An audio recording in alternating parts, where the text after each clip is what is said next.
For more than half a century, a remarkable event was frozen in time. Nearly 80 years later, we're seeing newly released footage of American soldiers rescuing a train of concentration camp survivors near Magdeburg, Germany, for the first time.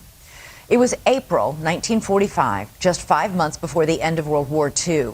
The Nazis were trying to move and kill as many of the Jewish prisoners they had taken. On a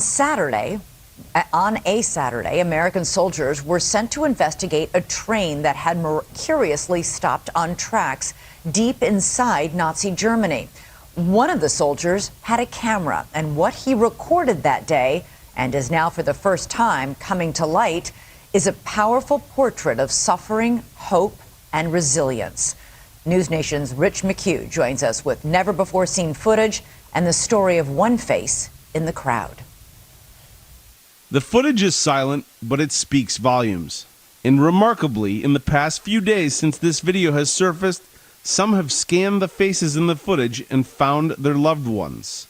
That made me kind of jump back and say, wow, there's my mom. For the first time, we are seeing video of the moment U.S. troops saved thousands of Jews from a Nazi train. You see a little boy who looks well beyond his years. A woman exhausted, sleeping on the ground. Tattered clothes, gaunt faces, people frantically lining up next to the train, hoping for their chance at some food from U.S. forces who had just secured their freedom.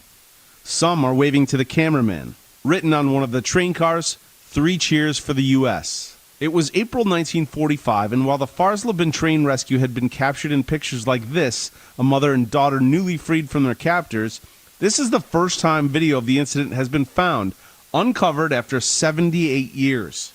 The U.S. Army Signal Corps happened to have a photographer in the area and happened to film this. Mike Edwards is the director of A Train Near Magdeburg, a forthcoming film about the miraculous rescue. A death train that left Bergen-Belsen near the end of the war, having 2,500 passengers on it, and was liberated on April 13th, 1945 by the United States Army.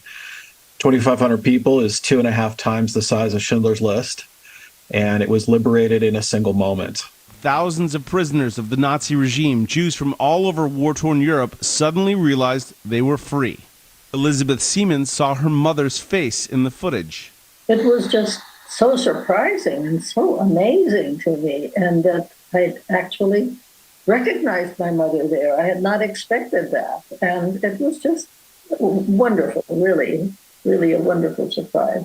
For Seaman, it's a powerful surprise and an important reminder 8 decades later.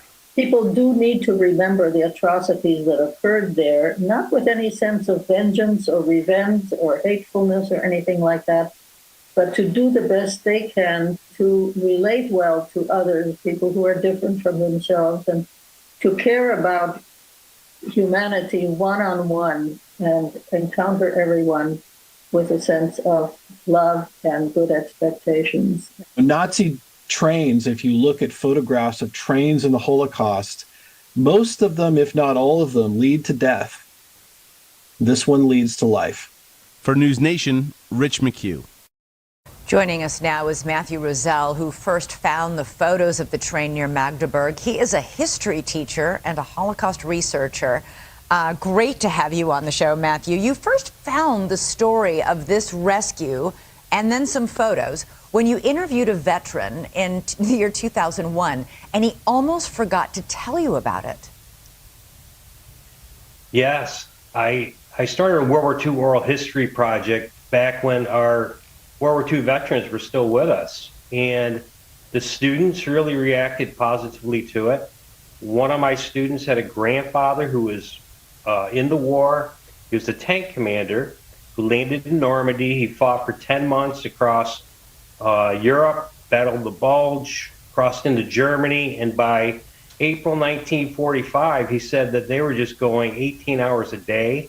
They were trying to get to central Germany. It was still undecided whether it was going to be Berlin, the target city, but this particular U.S. 9th Army, the 30th Infantry Division, the 743rd Tank Battalion, were tasked with taking the city of Magdeburg on the Elbe River.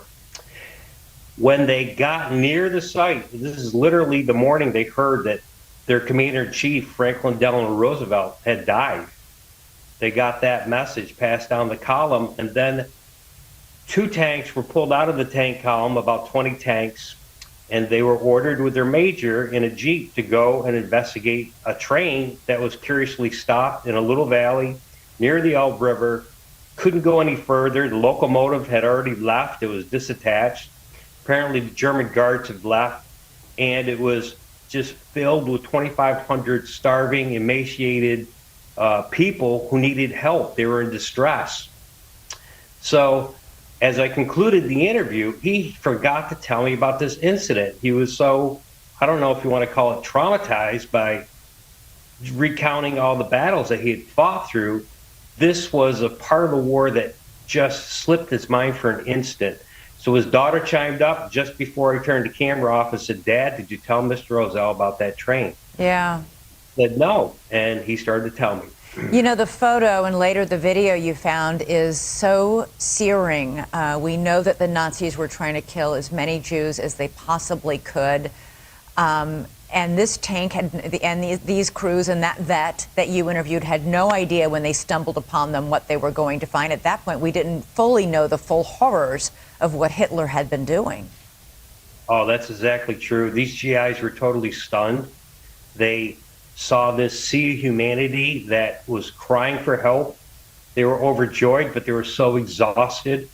And these guys had a battle to fight. They had to go on and, take the city of Magdeburg, and many of these soldiers were killed the next few days, but they stopped. And that's the important thing to remember. They stopped and they took care of these people.